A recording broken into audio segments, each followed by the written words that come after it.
ನೋಡಿ, ಸಮಾಜದಲ್ಲಿ ಅಥವಾ ಈ ಪ್ರಪಂಚದಲ್ಲಿ ಎಂತೆಂಥ ವಿಚಿತ್ರ ಘಟನೆ ನಡೆಯುತ್ತೆ ಅಂತ ಹೇಳಿದ್ರೆ ಈ ಬಾಗಲಕೋಟೆಯ ಸ್ಟೋರಿಗನ್ನ ನೋಡಿ. ಕೋತಿಯ ವಿಚಿತ್ರ ಪ್ರಸಂಗ ಇದು. ಚಿಕಿತ್ಸೆ ಪಡೆಯೋದಕ್ಕೆ ಅಂತ ಹೇಳಿ ಆ ಮಂಗಣ್ಣ ಸೀದಾ ಪಶು ಆಸ್ಪತ್ರೆಗೆ ಬರುತ್ತೆ. ಯಾರು ಕರ್ಕೊಂಬರಲ್ಲ, ಅದೇ ಸೀದಾ ಬರೋದು ಮಂಗಣ್ಣ. ಬಂದು ಏನು ಹೇಳುತ್ತೆ ಗೊತ್ತಾ?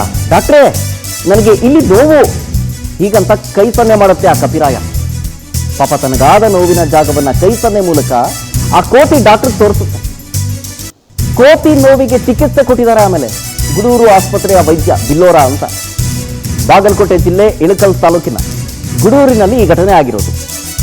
ಹಂಗು ಮಾಡಿ ಚಿಕಿತ್ಸೆ ಕೊಟ್ಟ ಮೇಲೆ ಖುಷಿಯಿಂದಲೇ ಆ ಮಂಗಣ್ಣ ಹೊರಟಿದೆ. ನೋಡಿ ಇದೇ ಮಂಗ ಸೀದಾ ಬಂದು ಡಾಕ್ಟ್ರೇ ಇಲ್ಲಿ ನೋಡ್ತಾ ಇದೆ ನೋಡಿ ಅಂತೇಳಿ ಕೈ ಸನ್ನೆ ಮಾಡುತ್ತೆ. ನೋಡಿ, ಟ್ರೀಟ್ಮೆಂಟ್ ಕೊಟ್ಟಿದ್ದಾರೆ. ಆಮೇಲೆ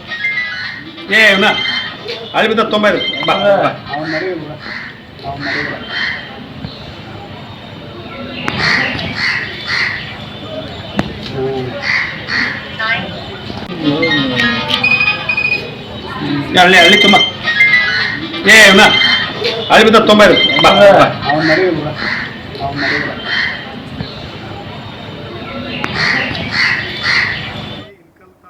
ಬಾಗಲಕೋಟೆ ಜಿಲ್ಲೆ ಇಳಕಲ್ ತಾಲೂಕಿನ ಗುಡೂರು ಎಸ್ಸಿ ಗ್ರಾಮದ ಪಶು ಚಿಕಿತ್ಸೆಯ ಆವರಣದಲ್ಲಿ ಮಂಗವೊಂದು ತನ್ನ ಗುದದ್ವಾರದಲ್ಲಿ ಹುಳ ಬಿದ್ದಿರುವುದರಿಂದ ನಮ್ಮ ಬೈಕ್ ಮೇಲೆ ಬಂದು ಕುಂತು ಚಿಕಿತ್ಸೆಯನ್ನು ಪಡೆದು ತಂಡದೊಂದಿಗೆ ಮತ್ತೆ ಗಿಡವನ್ನೇರಿತ್ತು. ಬಾಗಲಕೋಟೆ ಜಿಲ್ಲೆ ಇಳಕಲ್ ತಾಲೂಕಿನ ಗುಡೂರು ಎಸ್ಸಿ ಗ್ರಾಮದ ಪಶು ಚಿಕಿತ್ಸೆಯ ಆವರಣದಲ್ಲಿ ಮಂಗವೊಂದು ತನ್ನ ಗುದದ್ವಾರದಲ್ಲಿ ಹುಳ ಬಿದ್ದಿರುವುದರಿಂದ ನಮ್ಮ ಬೈಕ್ ಮೇಲೆ ಬಂದು ಕುಂತು